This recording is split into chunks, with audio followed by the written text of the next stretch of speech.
Bonjour, nous vous apportons les ABC de l'asile, une présentation des exigences et avantages liés à l'asile. Elle vous aidera à déterminer si vous pouvez faire une demande et vous préparer en conséquence. Voyons d'abord ce que c'est l'asile. Par définition, c'est une forme de protection contre l'expulsion vers votre pays d'origine qui est accordée à ceux qui peuvent démontrer avec succès qu'ils ont été persécutés dans leur pays d'origine ou qu'ils seront persécutés s'ils retournent dans leur pays d'origine. Notons qu'il s'agit d'une protection contre l'expulsion en cas de persécution dans le passé ou éventuelle persécution à l'avenir. Fondamentalement, l'asile est dans ce sens une forme d'aide juridique.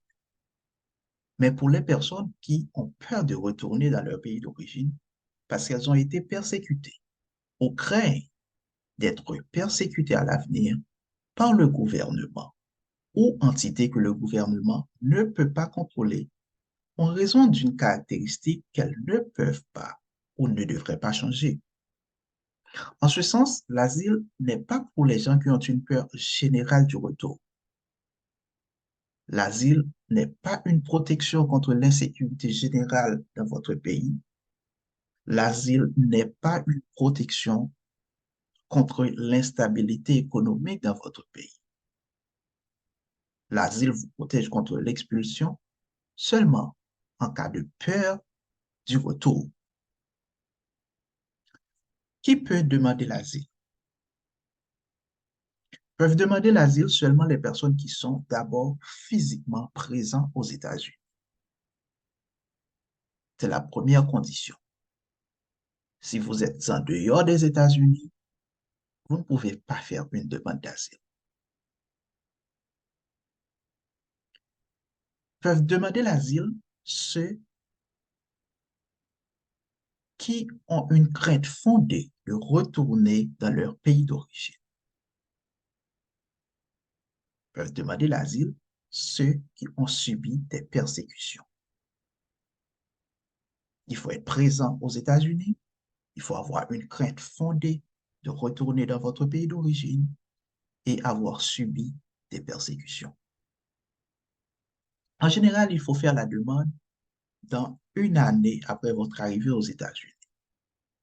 Il y a des exceptions, bien sûr. Si vous aviez été sur le TPS ou si vous aviez été gravement malade.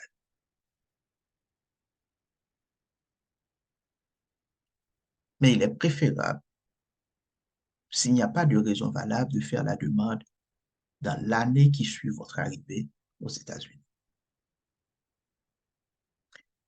Être physiquement aux États-Unis sous-tend que vous n'avez pas d'autre nationalité, autre que la nationalité de votre pays d'origine. Cela sous-tend aussi que vous n'avez pas d'autre résidence, n'avez pas d'autre option parce que vous n'avez pas de résidence dans un autre pays et que vous ne pouvez pas retourner dans votre pays d'origine.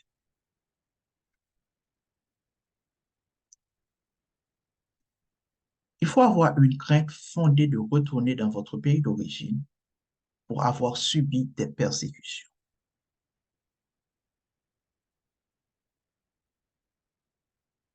Ne peut pas ou ne veut pas retourner dans son pays d'origine parce que vous avez été persécuté dans le passé ou que vous craignez d'être persécuté.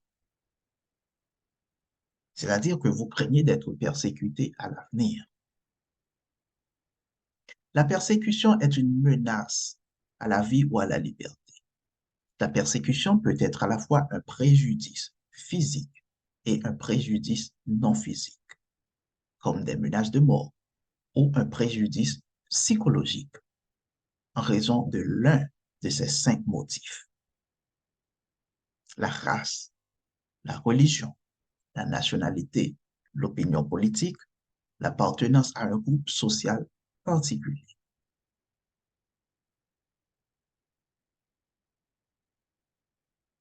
Votre demande pourra se baser sur le fait que vous avez été persécuté en raison de l'un de ces cinq motifs.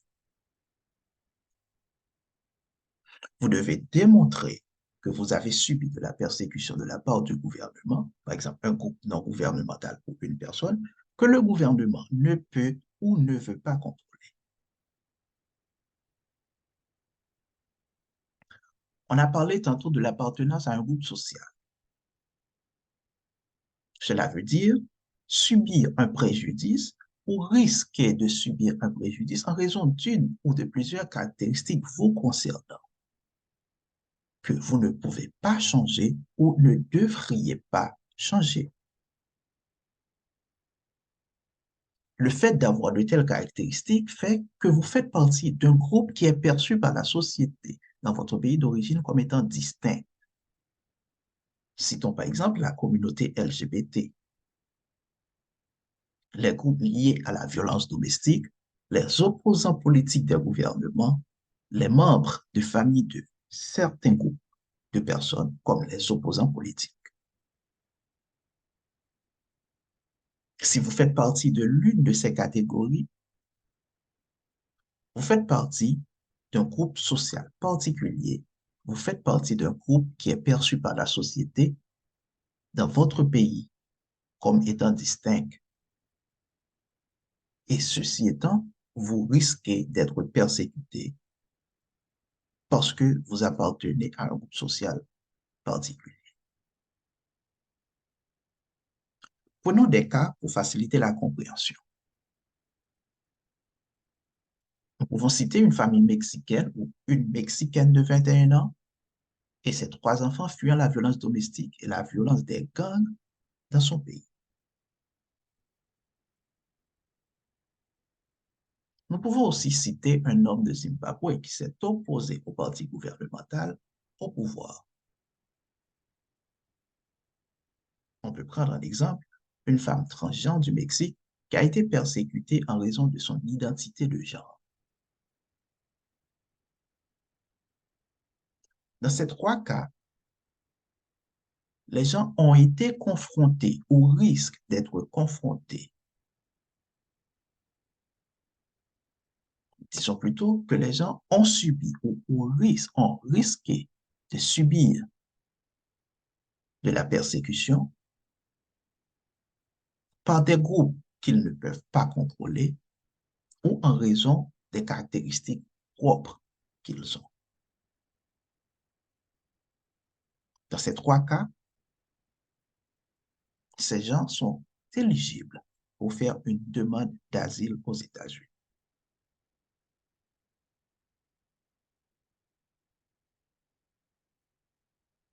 Dans la loi sur l'asile, une personne est éligible pour l'asile si elle répond à la définition de réfugié.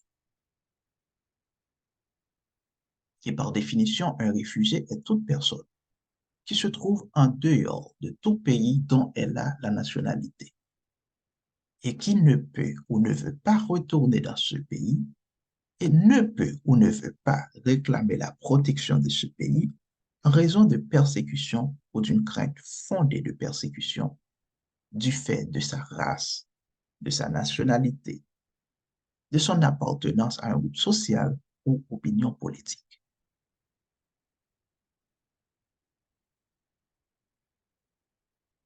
Il y a une différence entre demandeur d'asile et réfugié. Comme on a vu dans la définition, le réfugié est toute personne en dehors de son pays.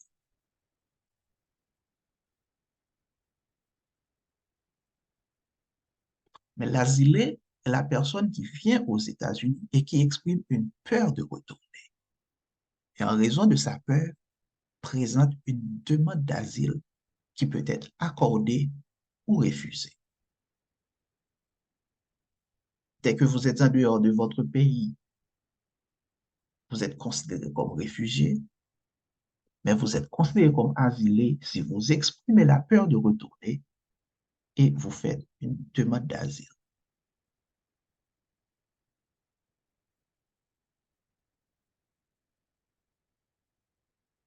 Le processus peut être affirmatif ou défensif selon votre situation. Si vous êtes en procédure d'expulsion, votre demande d'asile est affirmative. Cela veut dire qu'il faut déposer au niveau du bureau de USCIS.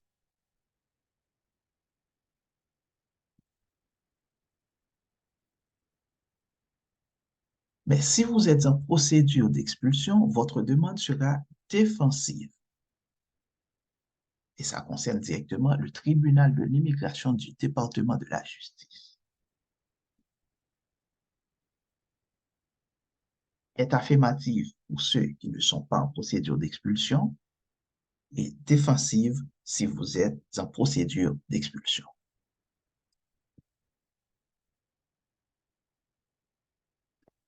Comment faire la demande?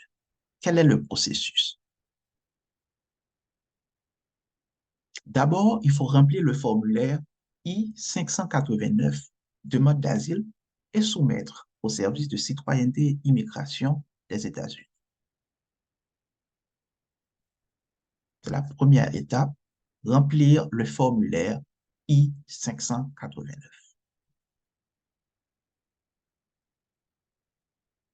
et déterminer où vous devez déposer, dépendamment qu'il s'agisse d'une demande défensive ou affirmative, comme on a vu tantôt.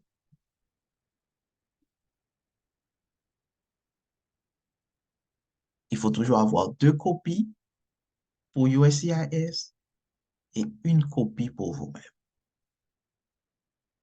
Préparez les documents tels que photo passeport, deux copies de votre forme I-94 que vous pouvez trouver en ligne à partir de ce lien, deux copies de n'importe document d'identité, si passeport, page de couverture, deux copies de la preuve de la relation avec les dérivés, si vous avez des dérivés. C'est la première étape, le formulaire et les documents. La deuxième étape, c'est de préparer une déclaration personnelle expliquant en détail pourquoi vous demandez l'asile. C'est à ce niveau que vous allez expliquer les persécutions auxquelles vous aviez été exposé ou les risques de persécution.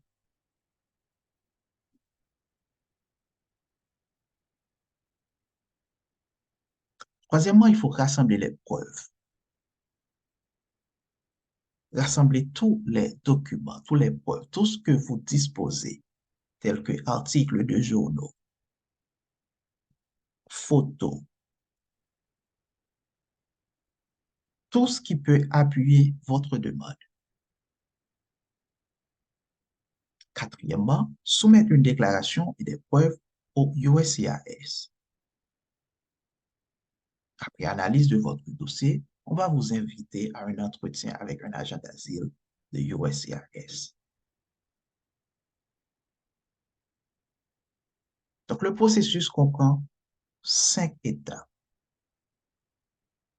Remplir le formulaire, préparer une déclaration personnelle, rassembler les preuves, soumettre la déclaration et passer un entretien.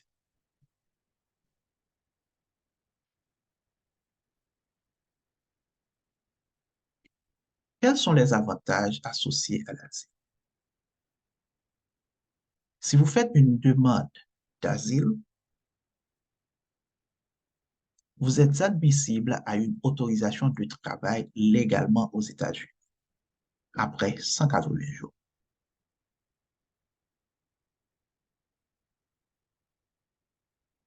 Vous êtes admissible, mais vous devez faire une demande.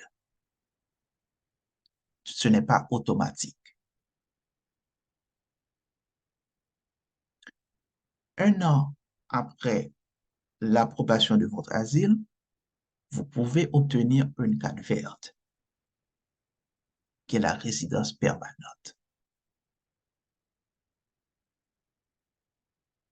Vous êtes éligible pour la carte verte un an après l'approbation, mais il faut faire une demande d'ajustement du statut.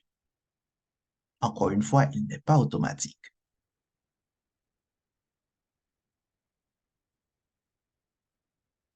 Si on vous accorde l'asile, les membres de votre famille immédiate peuvent être des produits dérivés de votre demande ou vous pouvez demander à faire venir des membres de votre famille immédiate aux États-Unis.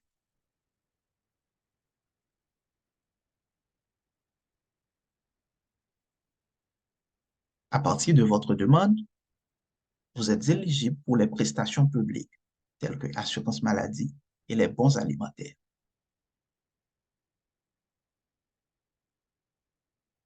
Aussi, vous pouvez avoir un document de voyage pour aller à l'extérieur des États-Unis. Mais notez bien, pas dans votre pays d'origine, car cela ne fait pas de sens d'aller dans un pays où vous dites que vous êtes exposé, votre vie est en danger.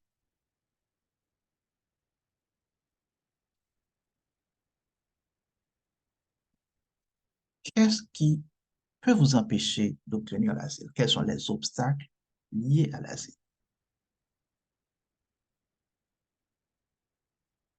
Votre participation à la persécution d'une personne en raison de sa race, de sa religion, de sa nationalité, de son appartenance à un groupe social particulier ou de ses opinions politiques, la condamnation criminelle, le fait d'avoir été installé dans un pays tiers, accès au statut juridique dans un autre pays, votre participation ou soutien à des activités terroristes.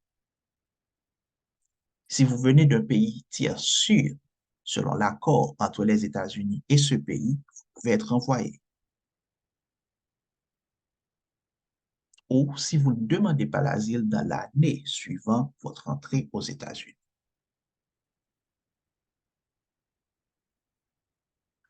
De plus, il faut mentionner que le dépôt d'une demande frivole, c'est-à-dire lorsque vous faites une fausse demande ou vous n'avez pas de crainte crédible de retourner dans votre pays d'origine, vous empêchera de prendre des mesures d'immigration. Ce qu'il faut retenir, c'est que vous pouvez ne pas être qualifié pour l'asile si vous êtes impliqué à des activités qui correspondent à celles que vous présentez comme motif de persécution, comme la persécution de citoyens en raison de race, de religion, de nationalité. On peut vous refuser pour des condamnations criminelles ou si vous avez d'autres statuts juridiques dans d'autres pays.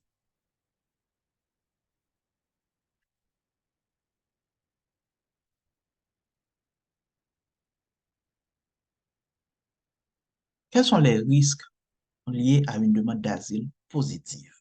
On rappelle que la demande est positive si vous n'êtes pas en procédure d'expulsion. Si une demande d'asile est refusée, une demande d'asile positive est refusée, le demandeur est placé dans une procédure d'expulsion.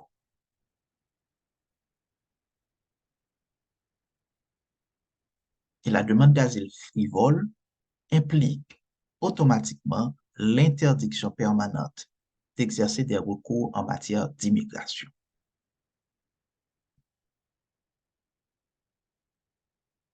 Autre considération à faire aussi, c'est d'éviter de voyager dans le pays d'origine, car c'est très incohérent.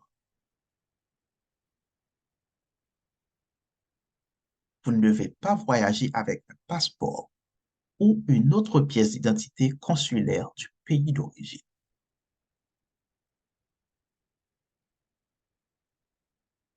Vous ne devez pas demander un passeport ou une pièce d'identité consulaire à partir du pays d'origine, car cela peut donner lieu à des signaux d'alarme.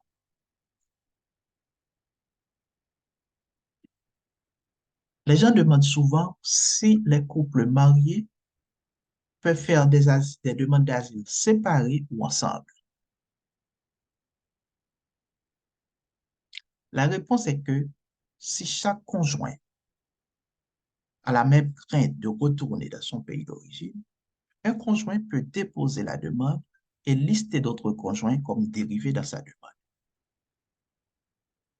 L'époux dérivé qui figure dans la demande peut rédiger une lettre ou une déclaration personnelle au sujet de sa crainte de retour.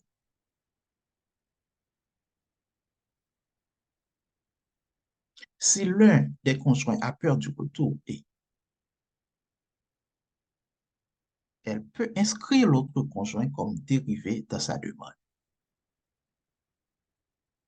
Par contre, si chaque conjoint a des demandes distinctes concernant sa crainte de retour, chaque conjoint peut déposer une demande distincte et inscrire l'autre comme dérivé. Retenons que les deux options sont possibles et ça dépend de la situation du couple. Vous pouvez faire des demandes séparées ou des demandes conjointes en raison de votre situation.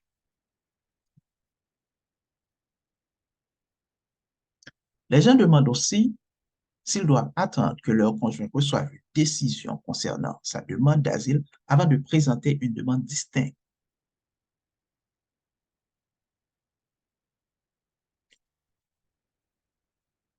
La réponse est que si vous devez demander l'asile dans l'année suivant votre arrivée aux États-Unis, et cela peut prendre plusieurs années avant qu'une décision soit prise pour une demande d'asile, si vous attendez une réponse, une décision à la demande de votre conjoint, vous risquez de ne pas rester dans le délai d'une année. Donc, il y a un risque que vous manquiez le délai d'un an et qu'il soit trop tard pour présenter une demande. Dans ce cas, vous n'avez pas à attendre que votre conjoint reçoive une décision. Préparez votre documentation et soumettez la demande dans le délai d'un an.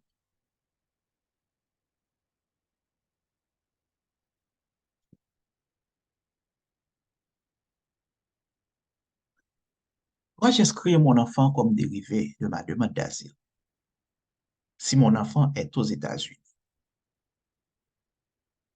La réponse est non. Vous n'avez pas inscrit votre enfant comme dérivé dans votre demande.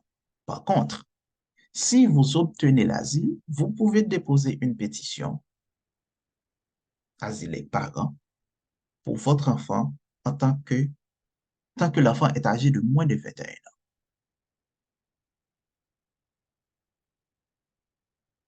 Et vous pouvez faire cette demande dans les 2 ans de l'octroi de l'asile parce qu'il y a un délai de 2 ans.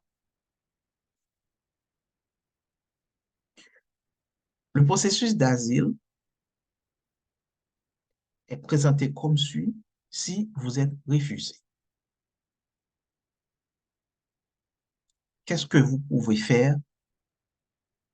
Que faire si votre demande est refusée? Rappelons que vous avez droit à faire appel. Et dans ce cas, la demande vient de USCIS et peut aller au tribunal jusqu'au 7e circuit.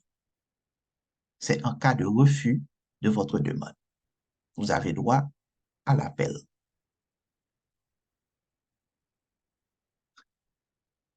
Après avoir regardé cette vidéo,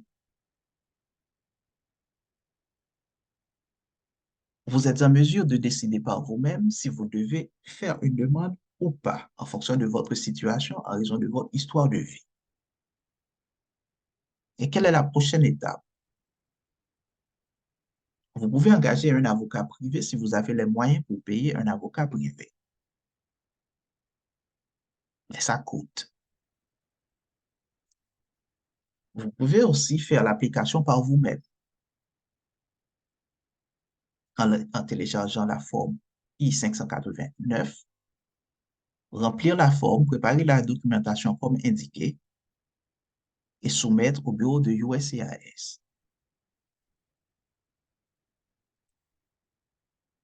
Immigration Project peut aussi vous aider. Nous avons d'autres présentations ou d'autres ateliers où nous aidons les gens, les intéressés à remplir la demande. Et finalement, un avocat d'immigration peut examiner votre demande et vous apporte les conseils et les corrections nécessaires.